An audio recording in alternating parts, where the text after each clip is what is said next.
तो दोस्तों आज हम फिर से आपके लिए लेकर आए हैं देश दुनिया की तमाम ताज़ा बड़ी खबरें। सबसे पहली बड़ी खबर में आपको बताएंगे कि कनाडा के बाद अब अफगानिस्तान से मोदी सरकार को लगा झटका। कनाडा के बाद अब अफगानिस्तान से मोदी सरकार के रिश्ते हुए खराब, तो अफगानिस्तान ने दिल्ली में बंद की अफगान एम्बेसी, मोदी सरकार की बड़ी चिंता। वहीं आपको बताएंगे दोस्तों कि नेता प्रतिपक्ष का पद छोड़कर लोकसभा चुनाव लड़ेंगे अखिलेश यादव, दे दिए हैं संकेत। वहीं आपको बताएंगे दोस्तों कि मिजोरम की सरकार ने नहीं मानी मोदी सरकार की बात, म्यांमार के शरणार्थियों का बायोमेट्रिक डाटा देने से किया इनकार। वहीं आपको बताएंगे दोस्तों कि उत्तर प्रदेश में एक और सीमा हैदर जैसा मामला, 3 बच्चों को लेकर बांग्लादेश से उत्तर प्रदेश पहुंची युवती, बोली नहीं जाऊंगी वापस बांग्लादेश, सीमा हैदर जैसा है बिल्कुल मामला। वहीं आपको बताएंगे दोस्तों कि राजस्थान के बाद अब छत्तीसगढ़ से भी बीजेपी को लगा झटका। छत्तीसगढ़ विधानसभा का गोदी मीडिया ने ओपिनियन पोल किया जारी, तो कांग्रेस की बन रही है सरकार, भाजपा का हो रहा है सुपड़ा साफ। वहीं आपको बताएंगे दोस्तों कि पाकिस्तान ने सऊदी अरब जाने वाली उड़ान से 16 भिखारियों को उतारा। 16 के 16 जा रहे थे जो है उम्रा के नाम पर भीख मांगने। तो दोस्तों सभी खबरों को आपको एक एक कर बताने वाले हैं। वीडियो को लाइक कर चैनल को सब्सक्राइब कर दें। इसी वीडियो पर तो दोस्तों अगली खबर की ओर, तो कनाडा के बाद अब अफगानिस्तान से मोदी सरकार को लगा झटका। कनाडा के बाद अब अफगानिस्तान से रिश्ते मोदी सरकार के हुए खराब। अफगानिस्तान ने भारत में एम्बेसी की बंद।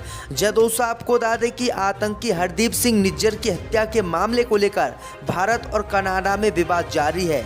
इस बीच कनाडा ने मोदी सरकार को झटका देते हुए अपने सभी रिश्ते नाते भारत से खत्म कर दिए।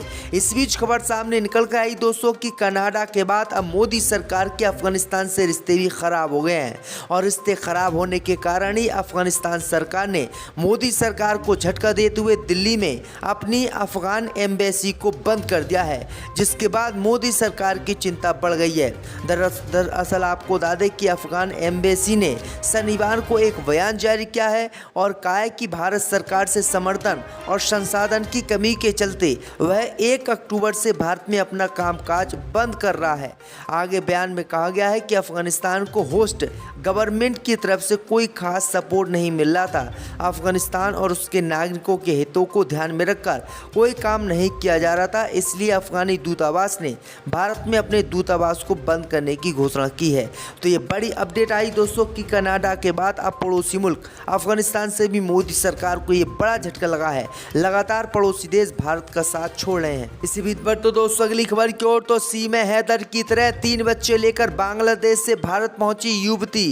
दोस्तों आपको बता दें कि अभी पाकिस्तान से आई सीमा हैदर का मामला ठंडा नहीं हुआ था कि बांग्लादेश से अपने 3 बच्चों के लेकर एक प्रेमिका फिर से उत्तर प्रदेश के श्रीबस्ती पहुंच गई है। वहीं आपको बता दें कि यह महिला पाकिस्तान की नहीं बल्कि नेपाल की रहने वाली है। वहीं आपको दादें ये बताती हैं कि अब्दुल करीम बहरीन में काम करता था और बांग्लादेश की रहने वाली शर्मी से टिकटॉक पर प्रेम प्रसंग की शुरुआत उसकी हुई थी। प्रेम इतना बड़ा कि शर्मी अपने 3 बच्चों के साथ उसके घर भारत आ पहुंची। वहीं अब्दुल करीम पहली पत्नी के विरोध करने पर पुलिस को सूचना हुई। पुलिस ने अब्दुल करीम और शर्मी को अपनी कस्टडी में लेकर पूछताछ कर दी। तो ये बड़ी अपडेट आई दोस्तों कि पहले पाकिस्तान से सचिन मीना के लिए सीमा हैदर भारत पहुंची, और ये अब महिला जो है अब्दुल करीम के लिए जो है बांग्लादेश से भारत पहुंची है और इसके 3 बच्चे हैं। इसी बीच पर तो दोस्तों अगली खबर की ओर, तो राजस्थान के बाद अब छत्तीसगढ़ से बीजेपी को लगा झटका। ओपिनियन पोल में कांग्रेस की छत्तीसगढ़ में बन रही है सरकार, बीजेपी का हो रहा है सुपड़ा साफ। दोस्तों आपको बता दें कि राजस्थान के बाद अब छत्तीसगढ़ से मोदी सरकार को बड़ा झटका लगने वाला है। दरअसल आपको बता दें कि जहां राजस्थान में कांग्रेस पार्टी की फिर से सरकार बन रही है, तो वहीं छत्तीसगढ़ में जो गोदी मीडिया ने ओपिनियन पोल दिखाया है, उस ओपिनियन पोल में बीजेपी की खटिया खड़ी होती हुई दिखाई दे रही है और फिर से छत्तीसगढ़ में कांग्रेस पार्टी की सरकार बन रही है और भाजपा यहाँ पर चुनाव आ रही है। दरअसल आपको बता दें कि छत्तीसगढ़ में 90 सीटें हैं, 90 में से 27 सीटें भाजपा को मिल रही हैं, 62 सीटें दोस्तों कांग्रेस पार्टी को यहाँ पर मिलती हुई दिखाई दे रही हैं और भाजपा का यहाँ पर सुपड़ा साफ हो रहा है। तो ये बड़ी अपडेट आ रही दोस्तों कि छत्तीसगढ़ में भी कांग्रेस पार्टी जीत हासिल कर रही, जबकि भाजपा यहाँ पर हार रही है। इसी बीच पर तो दोस्तों अगली खबर की ओर, तो नेता प्रतिपक्ष का पद छोड़ेंगे अखिलेश यादव, लड़ेंगे लोकसभा चुनाव। दोस्तों आपको बता दें कि उत्तर प्रदेश के पूर्व सीएम और समाजवादी पार्टी के नेता अखिलेश यादव जल्दी नेता प्रतिपक्ष का पद छोड़ सकते हैं और वो आने वाले लोकसभा चुनाव में ताल ठोक सकते हैं। दरअसल आपको बता दें कि अखिलेश यादव ने इस ओर इशारा किया है।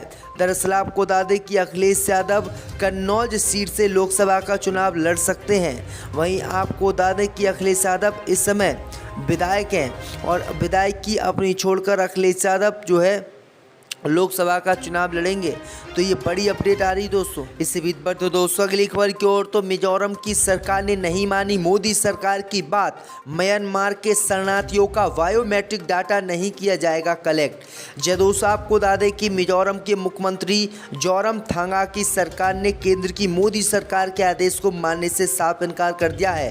दरअसल आपको बता दें कि केंद्रीय गृह मंत्रालय ने जोरमथांगा सरकार को ये निर्देश दिए थे कि राज्य में शरण लेने वाले म्यांमार के शरणार्थियों का बायोमेट्रिक डाटा एकत्रित किया जाए, लेकिन मिजोरम सरकार ने कैबिनेट बैठक के दौरान ये फैसला किया कि वह केंद्र की मोदी सरकार के आदेश का पालन नहीं करेगी। मिजोरम के मंत्री लाल रुआकातिम ने इसकी पुष्टि करते हुए बताया कि म्यांमार शरणार्थियों से बायोमेट्रिक डेटा का संग्रह भेदभावपूर्ण माना जाएगा। उन्होंने कहा है कि इन शरणार्थियों को हम सगे भाइयों और बहनों जैसा मानते हैं। तो ये बड़ी अपडेट आ रही दोस्तों कि अब मोदी सरकार का आदेश मिजोरम की सरकार ने ही मानने से इनकार कर दिया है। अब देखते हैं कि मोदी सरकार इनके खिलाफ क्या कार्रवाई करती है। इसी बीच पर तो दोस्तों अगली खबर की ओर तो पाकिस्तान ने सऊदी अरब जाने वाली उड़ान से 16 भिखारियों को उतारा। दोस्तों आपको बता दें कि पाकिस्तान की संघीय जांच एजेंसी ने 2 दिन पहले मुल्तान हवाई अड्डे पर सऊदी अरब जाने वाले विमान से उमरा तीर्थयात्रियों के भेष में सवार 16 कथित भिखारियों को विमान से उतार दिया है। मीडिया रिपोर्ट में इसकी जानकारी दी गई है। दरअसल आपको बता दें कि FIA के अनुसार समूह में एक बच्चा, 11 महिलाएं और 4 पुलिस सहित 6 लोग, 16 लोग शामिल थे, जो शुरू में उमरा वीज़ा पर यात्रा कर रहे थे। डॉन की रिपोर्ट के अनुसार आव्रजन प्रक्रिया के दौरान FIA अधिकारियों ने उन यात्रियों से पूछताछ की जिन्होंने कबूल किया कि वे भीख मांगने के लिए सऊदी अरब जा रहे थे। उन्होंने ये भी खुलासा किया है कि उन्हें भीख से होने वाली कमाई का आधा हिस्सा अपनी यात्रा व्यवस्था में शामिल एजेंटों को देना था। उमरा वीज़ा की अवधि समाप्त होने के बाद उन्हें पाकिस्तान लौटना था। डॉन की रिपोर्ट के अनुसार FI मुल्तान सर्कल ने यात्रियों को आगे की पूछताछ और कानूनी कार्रवाई के लिए गिरफ्तार कर लिया है। इसी बीच पर तो दोस्तों अगली खबर की ओर तो मुख्तार अंसारी पर आयकर विभाग ने की बड़ी कार्रवाई, 1.5 करोड़ की संपत्ति की कुर्क। दोस्तों आपको बता दें कि आयकर विभाग ने बेनामी संपत्ति मामले को लेकर माफिया मुख्तार अंसारी के खिलाफ कार्रवाई की है। मुख्तार अंसारी की 1.50 करोड़ रुपये की बेनामी संपत्ति को आयकर विभाग ने जब्त किया है।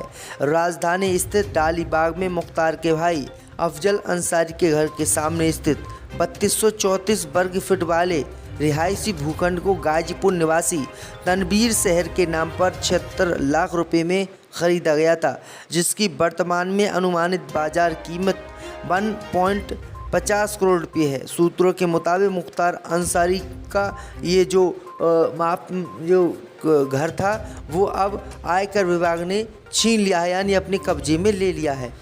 इसी बीच पर तो दोस्तों अगली खबर की ओर तो पीरान कलियर आए पाक जायरीनों को दिया गया गंगाजल भगवत गीता वतन लौटकर हिंदुओं को देंगे।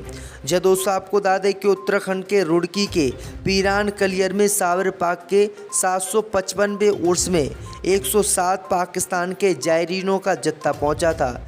इस बीच रविवार को उत्तराखंड वक्फ बोर्ड के अध्यक्ष शाहबाद शम्स ने पाकिस्तानी जायरीनों को गंगाजल भगवत गीता और रुद्राक्ष की माला भेंट की है। उन्होंने कहा कि हमारी ओर से दी गई भेंट पाकिस्तानी जायरीन सम्मान के साथ लेकर जाएंगे और वहां मंदिरों में पहुंचाएंगे। ऐसा वादा पाकिस्तानी जायरीनों ने किया है, साथ वो इसका वीडियो बनाकर भी भेजेंगे। वहीं पाकिस्तानी जायरीनों ने भी इस भेंट को स्वीकार करते हुए कहा कि जो हमें मिला है उसे सम्मान के साथ लेकर जाएंगे और हिंदू भाइयों को उसे सौंपेंगे, सभी को भाईचारे का पैगाम देंगे। उन्होंने बताया है कि साबर पाक दरगाह में आकर उन्हें अच्छा लगा। इसके बाद पाकिस्तानी जायरीन अपने वतन को वापस लौट गए।